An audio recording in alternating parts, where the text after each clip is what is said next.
इस अत्यंत अद्भुत और नाटकीय शिवशक्ति एपिसोड की शुरुआत एक बहुत बड़े और गहन दृश्य से होती है, जहां घनसोली गांव में दूध चोरी की घटनाओं से पूरा वातावरण अशांत है और इसी उथल-पुथल के बीच रावण अपनी पहली परीक्षा देने जा रहा है।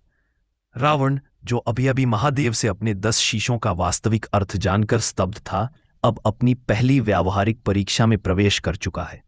उसके मन में अभी भी वही प्रश्न गूंज रहा है कि उसके 10 शीश कब ज्ञान से विकार में बदल गए, कब उसके गुण अवगुण बन गए और कब वह स्वयं अपने ही अहंकार का बंदी बन गया। यह प्रश्न उसे भीतर से विचलित कर रहा है, पर साथ ही उसे यह भी प्रेरित कर रहा है कि वह इस परीक्षा में स्वयं को सिद्ध करे, महादेव को सिद्ध करे और यह दिखा सके कि वह महादेव का परम भक्त बनने योग्य है। एपिसोड के प्रारंभिक दृश्यों में ही दिखाया जाता है कि गांव वाले उग्र हो चुके हैं।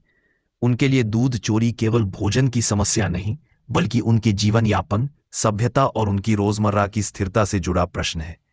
वे कहते हैं कि भैरव अष्टमी की रात्रि महादेव से प्राप्त वरदान के बाद ही उनका जीवन बदल गया। उनका गांव समृद्ध हुआ, धन आया, सुव्यवस्था आई, पर उसी के साथ आई अलक्ष्मी, लोभ, मोह और आपसी द्वेष। महादेव के दिए वरदान ने उन्हें शक्ति दी, पर वह शक्ति ही उनके मन को अंधकार की ओर ले गई।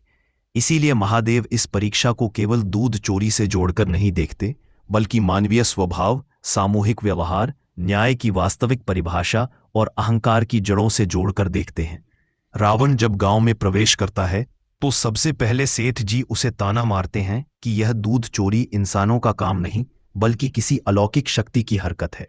रावण गर्व से कहता है, अब चाहे वह चोर कोई देव हो या दानव, मेरी तंत्र विद्या के आगे नहीं टिक पाएगा। उसकी आवाज में अभी भी क्रोध है, अभी भी अहंकार के अवशेष है और अभी भी ये भावना है कि समाधान बल से निकल सकता है। महादेव, जो दूर से रावण को देख रहे हैं, पार्वती को संकेत देते हैं कि असली परीक्षा रावण की तंत्र विद्या या शक्ति की नहीं है, बल्कि उसकी बुद्धि, करुणा और विवेक की है। इस दृश्य के समानांतर कैलाश पर देवी पार्वती अत्यंत चिंतित है। वे महादेव से बार बार पूछती हैं, क्या रावण इस परीक्षा में सफल होगा? वह क्रोधित हो चुका है, कहीं वह किसी निर्दोष प्राणी का अनर्थ न कर बैठे। पार्वती की चिंता एक माता की चिंता है, ममता से भरी, भावनाओं से परिपूर्ण और अत्यंत संवेदनशील। महादेव, जो सदैव निष्कपट और निष्पक्ष हैं, उन्हें शांत करते हैं। आप परिणाम की चिंता क्यों करती हैं देवी? परीक्षा कभी परिणाम देखकर सरल नहीं होती। जब तक मनुष्य भय, चिंता और मोह में डूबा रहेगा, वह सही निर्णय नहीं कर पाएगा। इसी बीच गांव में अचानक एक चीख उठती है, अग्नि, अग्नि, कोई मेरी रक्षा करो। रावण तुरंत दौड़ता है और देखता है कि एक बालक को भीड़ पकड़कर दंड देने वाली है। भीड़ उग्र है, चिल्ला रही है कि इस बालक को मृत्यु दंड देना चाहिए। रावण भी पहले यही मान लेता है कि अपराधी को दंड मिलना चाहिए। वह घोषणा कर देता है, मृत्यु दंड मिलेगा इसे, ये दूध चोर है, इसे प्रायश्चित करना होगा। लेकिन तभी बालक रोते हुए अपनी व्यथा सुनाता है, मेरा नाम बरसुंड है, मैं बहुत भूखा था, मेरे पास पैसे नहीं थे, मैं अपने और इन बच्चों के पेट के लिए दूध लेने आया था, मैं किसी को नुकसान नहीं पहुंचाना चाहता था। उसकी बात सुनकर गांव वाले भी थोड़ी पड़िया देर चुप हो जाते हैं, पर उनका क्रोध फिर उठता है, झूठ, ये सब छल है, मार दो इसे। यहां रावण की असली परीक्षा शुरू होती है। भीड़ की उग्रता, शोर, क्रोध और सामूहिक अंधापन। महादेव कहते हैं, अब तुम्हारी परीक्षा की घड़ी आ चुकी है रावण, देखो क्या करोगे। पर पार्वती व्याकुल होकर कहती है, महादेव, ये तो अन्याय है, ये बालक निर्दोष है, आप रावण को क्यों नहीं रोकते?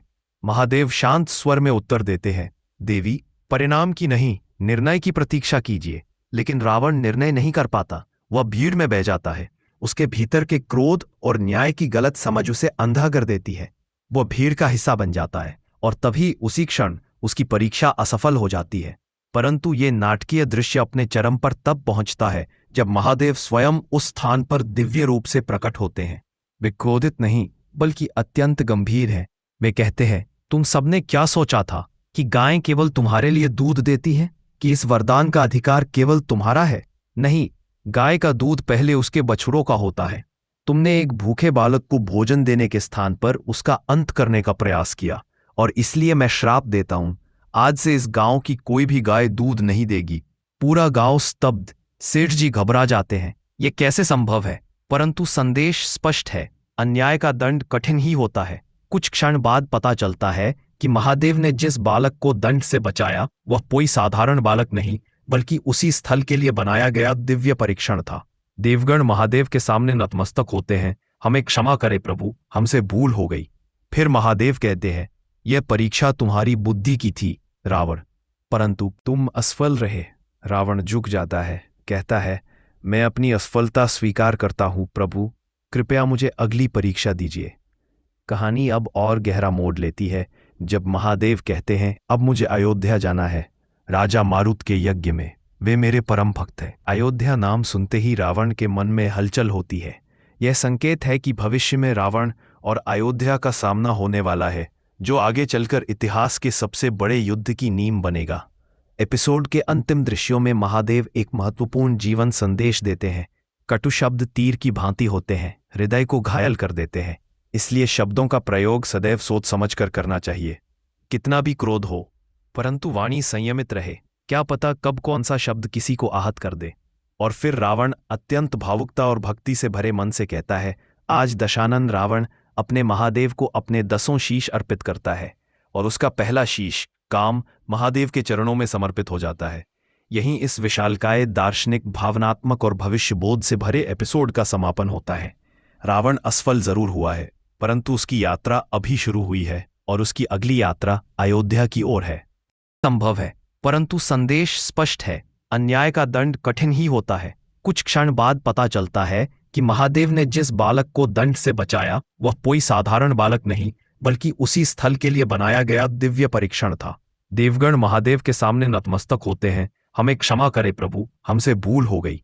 फिर महादेव कहते हैं, यह परीक्षा तुम्हारी बुद्धि की थी रावण, परंतु तुम असफल रहे।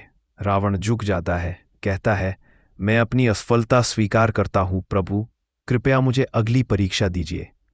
कहानी अब और गहरा मोड़ लेती है जब महादेव कहते हैं, अब मुझे अयोध्या जाना है, राजा मारुत के यज्ञ में।